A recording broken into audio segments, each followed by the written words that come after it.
ایک مرتبہ حضرت امام علی علیہ السلام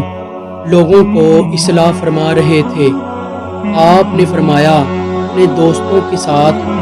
بے انتہا پیار، خلوص اور سچائی سے چلو، لیکن اس کے بعد بھی اگر کوئی انسان تمہاری سچائی، خلوص اور سادگی کا احساس نہیں کرتا تو اسے چھوڑ دو، کیونکہ وہ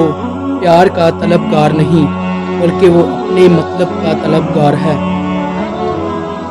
ایک شخص نے کہا، یا علی علیہ السلام، کیسے پتہ چلے گا کہ یہ سامنے والا شخص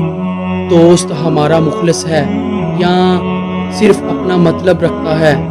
امام علی علیہ السلام نے کہا، اے شخص، یاد کرو جب تمہارا دوست تمہارے پاس آئے یا تمہیں یاد کرے، اس وقت اگر وہ تمہاری زندگی کے بارے میں پوچھے یا تمہارے حالات کے بارے میں پوچھے تو تمہارے احساس و خیالات کو سب سے پہلے رکھے تو سمجھ جانا کہ یہ تمہارا سچا دوست ہے۔ لیکن اگر جب بھی تمہارے پاس آتا ہو یا بات کرتا ہو، اس کا کوئی کام ہو یا اس کا کوئی مطلب ہو یا اس کی کوئی ضرورت ہو تو 7 مرتبہ نوٹ کرو، اس کے بعد بھی وہ وہی رہے، پھر سمجھ جانا کہ تم تو اس کو اپنا دوست رکھتے ہو، لیکن وہ صرف اپنی مطلب